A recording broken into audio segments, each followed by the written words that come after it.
Hello everyone, यह है learn core Java video series. यह वीडियो सीरीज उनके लिए है जो कंप्लीट कोर जावा सीखना चाहते हैं। यह इस वीडियो सीरीज का वीडियो नंबर 54 है। इस वीडियो में हम एक्सेप्शन हैंडलिंग के अंतर्गत handling exception using its super class exception topic को डिस्कस करेंगे। सब class exceptions can be handled using super class catch block. कहने का मतलब है कि यदि हमें किसी एक्सेप्शन को हैंडल करना है तो उस एक्सेप्शन को हैंडल करने के लिए हम कैच ब्लॉक्स में उसी एक्सेप्शन क्लास का नाम लिखते हैं। पर यदि हम चाहते हैं कि उस एक्सेप्शन क्लास का नाम न लिख के उसकी सुपर क्लास के एक्सेप्शन क्लास का नाम लिखें तो यह भी जावा के अंदर अलाउ है। ऐसा इसीलिए क्योंकि जावा के अंदर सुपर क्लास का रेफरेंस वेरिएबल सब क्लास के ऑब्जेक्ट को रेफर कर सकता है। नाउ अब इसी टॉपिक को हम प्रोग्रामेटिकली समझें, उसके लिए हमने यहाँ पे एक डेमो क्लास में मेन मेथड डिफाइन किया और मेन मेथड के अंदर मैंने ठीक वैसे ही प्रोग्राम बनाया है जैसा कि हमने इसके पिछले वीडियोस में बनाया था जिसमें हमें एक्सेप्शंस हैंडल करना था। सो नाउ यहाँ पे हमने सबसे पहले एक AR नाम से स्ट्रिंग टाइप का अरे बनाया जिसमें 2 स्ट्रिंग है, 0 इंडेक्स पे 12 और 1 इंडेक्स पे 2। नाउ यहाँ पे हमने ट्राई ब्लॉक के अंदर कुछ स्टेटमेंट्स लिखे हुए हैं जिसमें हमने अरे के 0 इंडेक्स की वैल्यू को S1 में स्टोर किया, अरे के 1 इंडेक्स की वैल्यू को S2 में स्टोर किया, देन S1 की पार्सिंग करके I में स्टोर किया, S2 की पार्सिंग करके J में स्टोर किया, next I divided by J करके हमने K में स्टोर किया हुआ है और K की वैल्यू को प्रिंट करवा दिया। ये सभी स्टेटमेंट हमने ट्राई ब्लॉक के अंदर लिखे हुए हैं क्योंकि हम जानते हैं कि यहाँ पे हमने जो AR0 और AR1 ये अरे के इंडेक्सेस यूज किए हैं। यदि अरे में ये इंडेक्सेस प्रेजेंट नहीं है तो यह statement array index out of bounds exception throw कर सकते हैं। ठीक इसी तरीके से हमने इंटीजर डॉट पार्सिंट मेथड को यूज किया है यहाँ पे इन 2 स्टेटमेंट्स में। हम जानते हैं कि पार्सिंट मेथड भी यदि पार्सिंग फेल हो जाती है तो नंबर फॉर्मेट एक्सेप्शन जनरेट कर सकते हैं। ठीक उसी तरीके से I डिवाइडेड बाई 0 में यदि J 0 हो जाता है तो अर्थमेटिक एक्सेप्शन थ्रो हो सकता है। कहने का मतलब है कि यहाँ यह जो कोड हमने लिखे हुए हैं इसमें अरे index out of bounds exception, number format exception और अर्थमेटिक एक्सेप्शन थ्रो होने की पॉसिबिलिटी है। अब इन एक्सेप्शन को हैंडल यदि हमें करना है तो हमें केस ब्लॉक के अंदर इन तीनों एक्सेप्शंस को मेंशन करना पड़ेगा।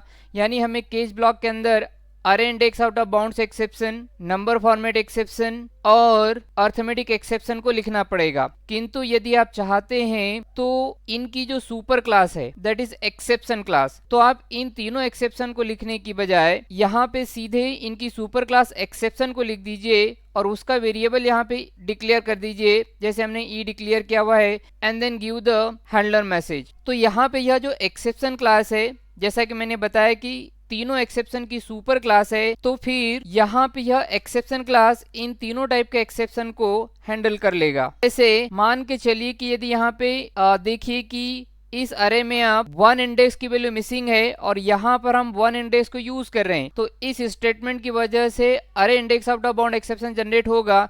यानी इस पॉइंट से कंट्रोल सीधे केज ब्लॉक पे जाएगा जिसमें सिर्फ एक्सेप्शन लिखा हुआ है और एक्सेप्शन ही इस अरे index out of bounds exception को हैंडल कर लेगा। यहाँ पे देखिए हमने जब प्रोग्राम को कंपाइल और रन किया हुआ है तो रन करने पर हमें अरे index out of bound exception का मैसेज मिल गया है और उसके बाद में प्रोग्राम नॉर्मली एग्जीक्यूट हुआ है। यानी एक्सेप्शन क्लास ने इसकी जो सब क्लास है अरे index out of bound exception उस टाइप के एक्सेप्शन को हैंडल कर लिया।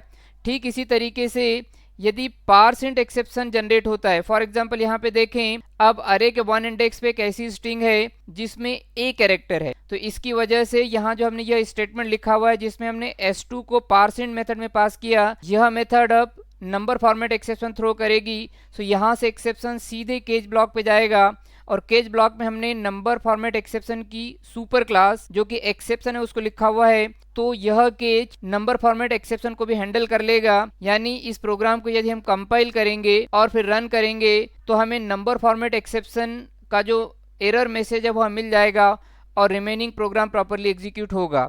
ठीक इसी तरीके से यदि इसी प्रोग्राम में कभी J की वैल्यू 0 हो जाती है, जैसे यहाँ देखे AR1 पे मैंने 0 कर दिया है तो यहाँ पे जे की वैल्यू 0 आएगी। जे की वैल्यू 0 आने की वजह से यहाँ पे अर्थमेटिक एक्सेप्शन जनरेट होगा और इस अर्थमेटिक एक्सेप्शन को भी यही केस ब्लॉक जिसमें हमने एक्सेप्शन लिखा हुआ है हैंडल कर लेगा। यानी इस प्रोग्राम को जब हम कंपाइल करेंगे और रन करेंगे तो हमें अर्थमेटिक एक्सेप्शन का जो इनबिल्ट मैसेज है वह लिखा हुआ मिल जाएगा और रिमेनिंग प्रोग्राम प्रॉपरली एग्जीक्यूट हो जाएगा।